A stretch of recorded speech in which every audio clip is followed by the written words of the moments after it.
프레스 서비스로. 네, 네. 됐나? 네, 감사합니다. 네, 앉으십시오.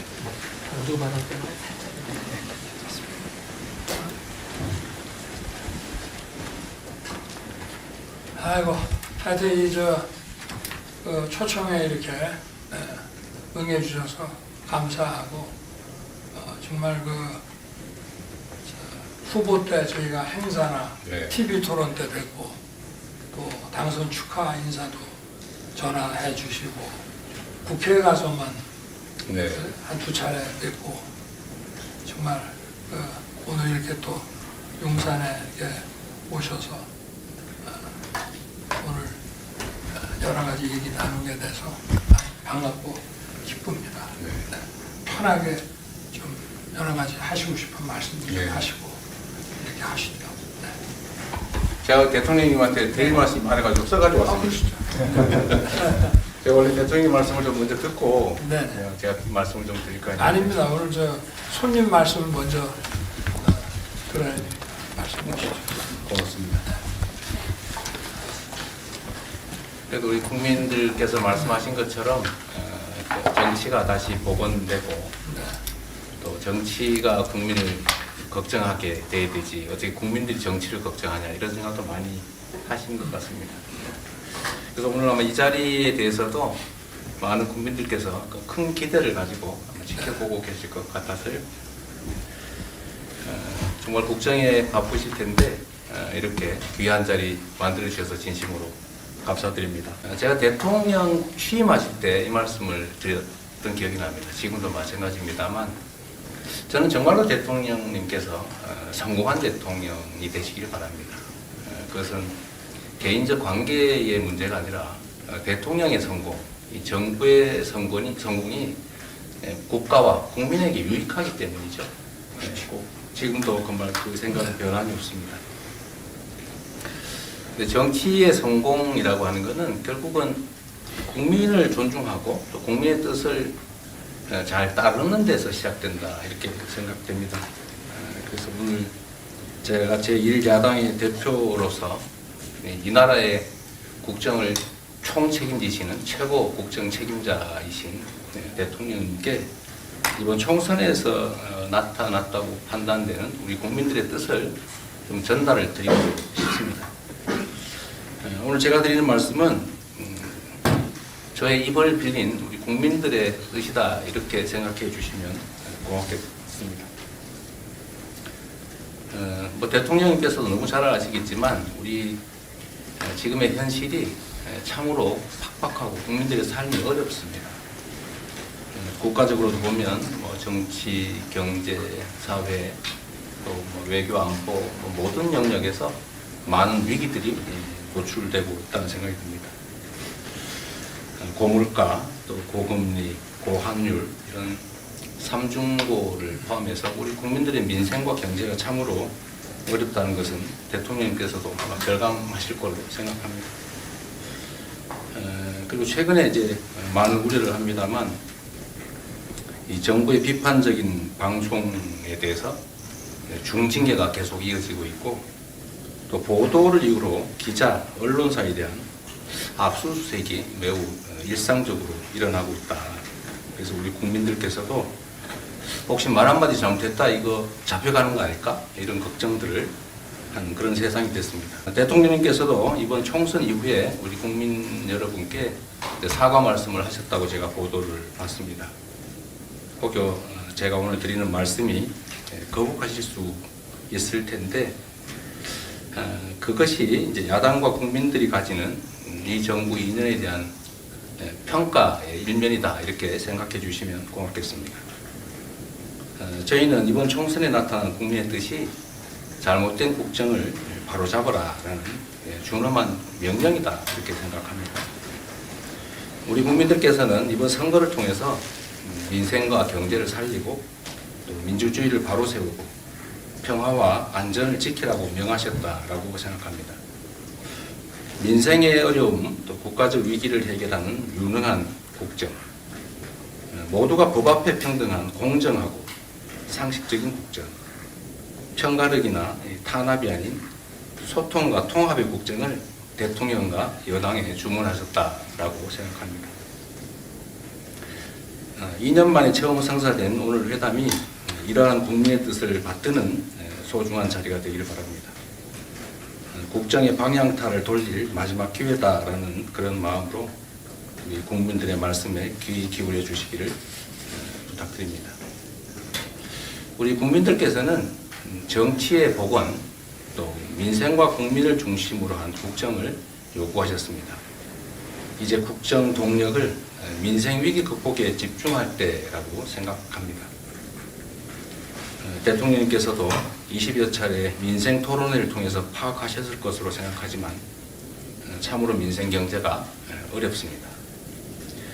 가뭄이 들면은 얕은 웅덩이부터 이렇게 말라가는 것처럼 모두가 어려운 상황이긴 하지만 이 중에서도 서민들, 또 소상공인, 자영업자, 골목이나 또 지방이 더 어렵습니다.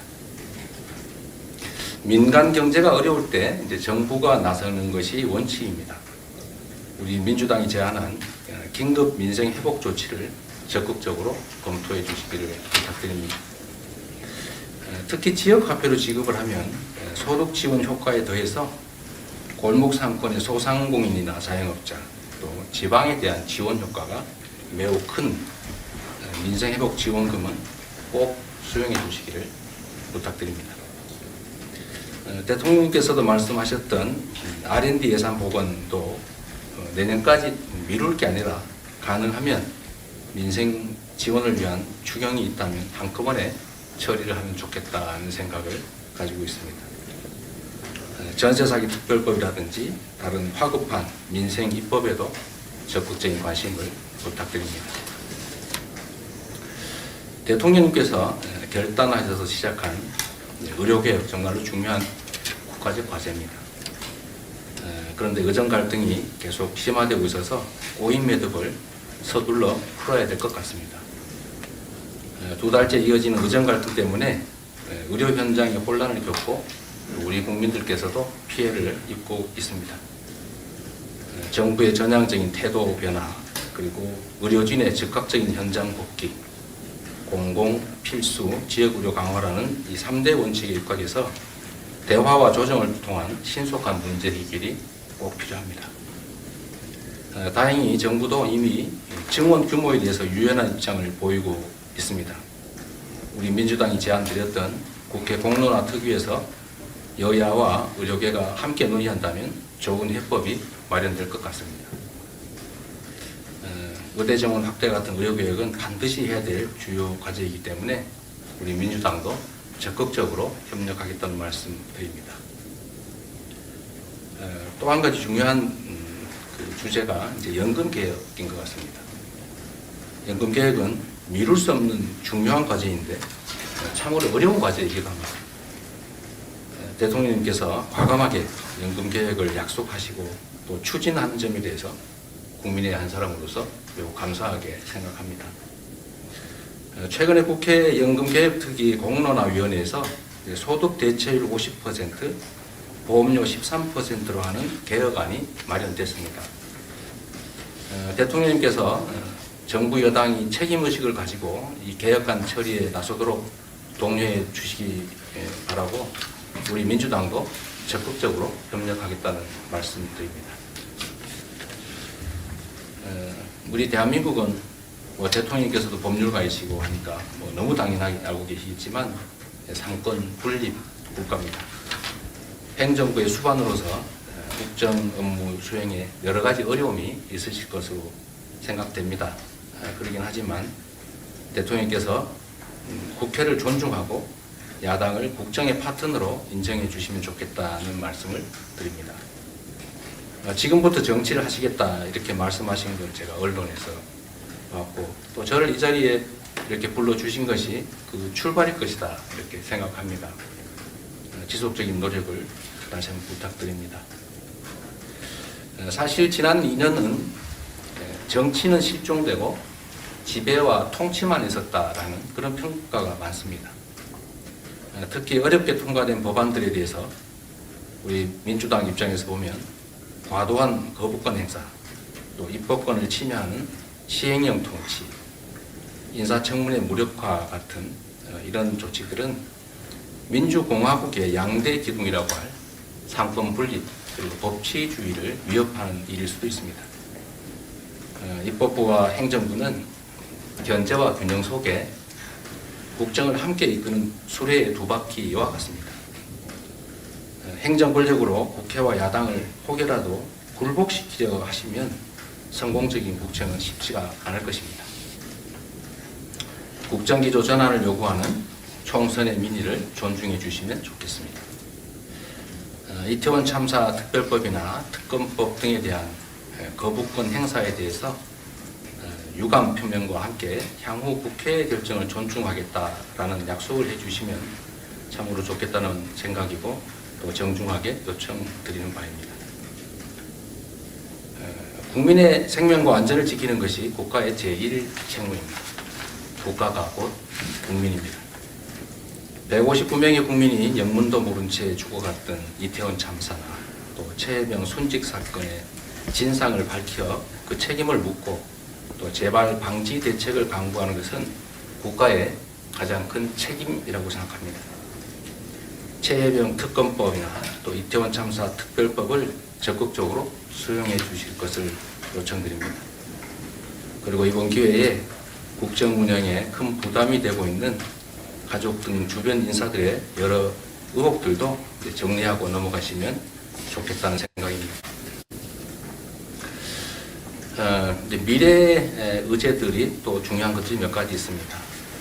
우리는 현재 인구 위기나 기후 위기, 국제 질서 재편이라고 하는 중요한 과제에 직면하고 있습니다. 이 중 하나라도 대처에 실패하면 우리의 미래는 없습니다.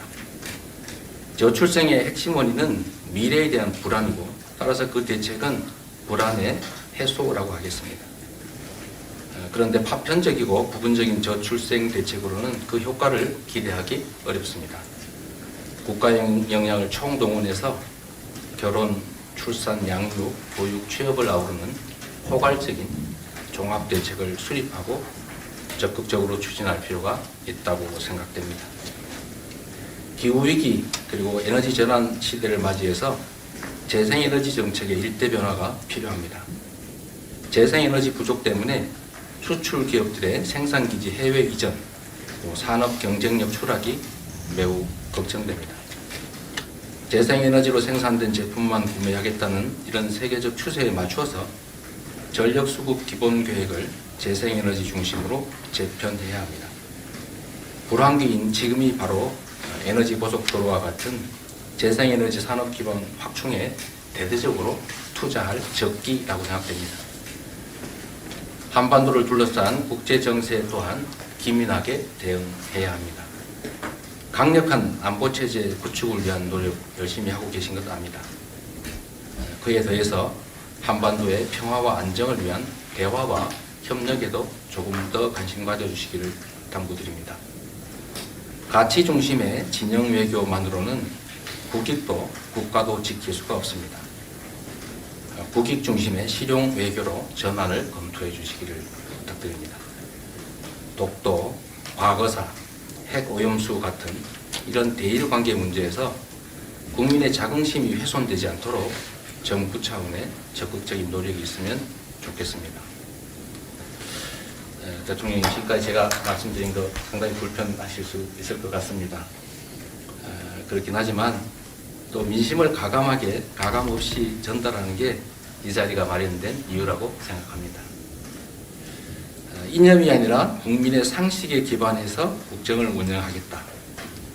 잘못은 솔직히 고백하겠다. 국민 앞에 정직한 대통령이 되겠다. 당연히 기억하실 것으로 생각합니다만 우리 대통령님께서 당선 인사 기자회견에서 하신 말씀이십니다. 이 같은 조심을 잊지 않고 잘 실행하시면 우리 국민들은 대통령님과 정부를 전적으로 믿고 따를 것입니다. 당연히 대통령도 정부도 성공할 것입니다. 국민을 두려워하고 존중하신다면 대통령님과 이 정부가 성공할 수 있도록 진심을 다해서 저희가 돕겠습니다. 주장이나 정책은 서로 다를 뿐이지 틀린 것은 아닙니다. 다름을 인정하고 논쟁하며 합일점을 찾아가되 최종 판단은 결국 국민들의 몫일 것입니다. 발목 잡기가 아니라 선의의 경쟁으로 국민에게 편안함과 희망을 만들어드리면 좋겠습니다. 정치라고 하는 것이 추한 전쟁이 아니라 아름다운 경쟁일 수 있다라는 것을 보여주시면 좋겠습니다. 상대를 죽이지 않고도 이길 수 있다는 것도 보여줄 수 있을 것입니다. 이어지는 비공개 자리에서도 더 생산적이고 미래지향적인 대화가 이어지기를 바랍니다. 더 일방적인 말씀인데 긴 시간 들어주셔서 고맙습니다. 아주 좋은 말씀 감사하고 또 평소에 우리 이 대통령과 민주당에서 강조해 오던 얘기이기 때문에 이런 말씀을 하실 거로 또 제가 예상하고 있었습니다. 고맙습니다. 하여튼 자세한 말씀 감사하게 생각하고 또 저희들끼리 더 얘기를 진행하도록 하시죠. 네. 고맙습니다.